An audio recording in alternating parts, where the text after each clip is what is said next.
Trump's possible visit to China in the year of the horse, markets, power, and a fragile order. Commentary. Happy Chinese New Year of the Horse.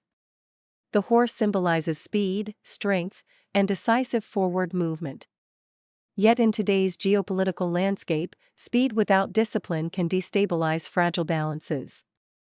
As U.S. President Donald Trump considers a possible April visit to Beijing to meet Chinese leader Xi Jinping, the world is entering a moment that demands clarity rather than ceremony. I write this as a Hong Konger who cherishes freedom and democracy, now part of the diaspora, and as a long-standing participant in global financial markets. Markets price risk in real time.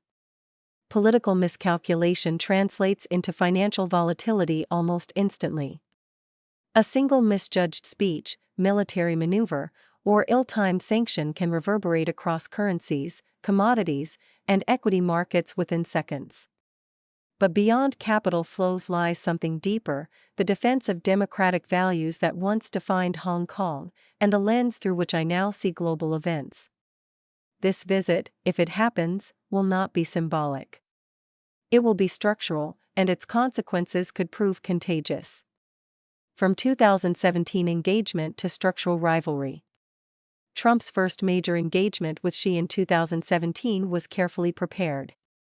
Rex Tillerson, the former ExxonMobil CEO who briefly served as Secretary of State before being succeeded by Mike Pompeo, helped stabilize early tensions before Xi's April 2017 visit to Mar-a-Lago and Trump's later state visit to Beijing. At that time, the emphasis was on trade deficit management and diplomatic coordination. The atmosphere was measured. Markets were reassured.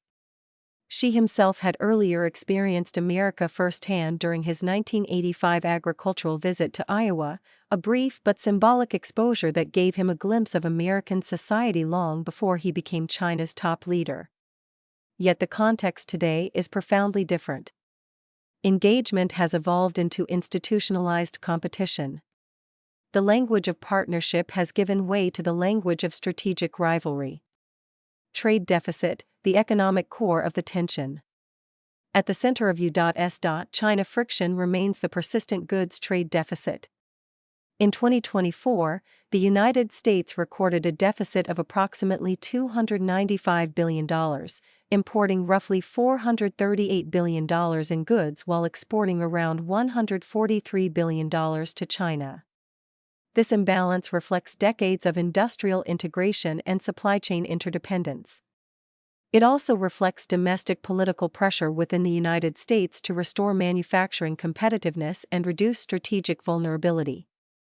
Tariffs introduced since 2018 have altered trade patterns but have not eliminated the structural gap. China has diversified exports and strengthened economic ties with other regions. Meanwhile, American companies remain deeply embedded in global supply chains linked to Chinese production. Any summit that does not address the structural architecture of trade risks becoming cosmetic rather than corrective.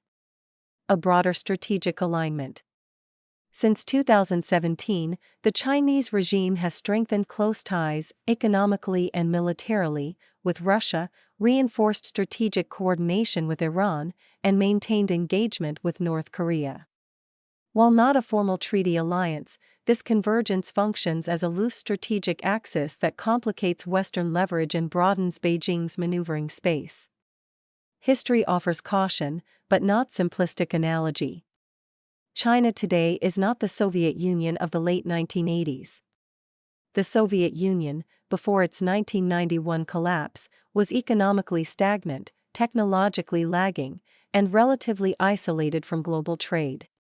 China, by contrast, is deeply integrated into global markets and technologically competitive in key sectors.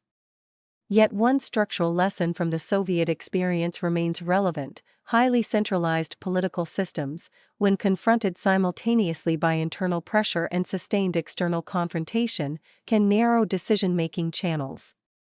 Under stress, responses may become more assertive or less predictable. This is not a forecast of collapse. It is a reminder that concentration of authority can amplify volatility in moments of strain. Markets understand that risk, even if politicians prefer to discount it. Internal signals and strategic timing. Recent speculation involving senior military figures, such as Zhang Youxia, has revived comparisons with the 1971 Lin Biao episode during the era of Mao Zedong. Such analogies must be handled with discipline. Mao's revolutionary authority over the military was deeply personal and ideological. Xi's leadership, formalized since 2016 as the Chinese Communist Party's core, operates within institutional command structures. If internal tensions exist, they may lead not to fragmentation but to assertive signaling designed to reinforce cohesion.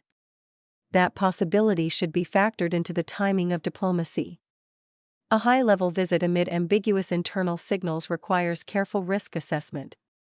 Diaspora anxiety, fragile alliances, and nervous democracies.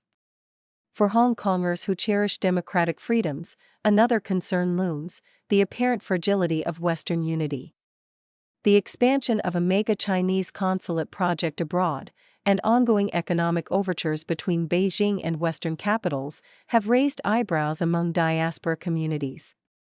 Canadian Prime Minister Mark Carney, through economic engagement initiatives and global financial positioning, has been perceived by some critics as signaling openness to deeper economic dealings with China. Whether such engagement is pragmatic or strategic accommodation, the optics matter. When individual democracies appear eager to secure bilateral economic gains while strategic rivalry intensifies, the cohesion of the Five Eyes alliance, the United States, United Kingdom, Canada, Australia, and New Zealand, can appear fragile. Those who understand the Chinese Communist Party's long-term strategic discipline grow nervous when democratic coordination weakens. Hong Kongers have seen this before. We witnessed incremental erosion masked as pragmatism. We saw gradual accommodation framed as stability. And we know how that story unfolded. Jimmy Lai, beyond symbolism. The detention and 20-year prison sentence for Jimmy Lai remain deeply personal to Hong Kongers worldwide. This is not merely a legal matter. It represents the dismantling of press freedom and judicial independence in the city that was once promised autonomy. There is hope that Trump might raise Lai's case directly with Xi again, particularly the possibility of medical parole.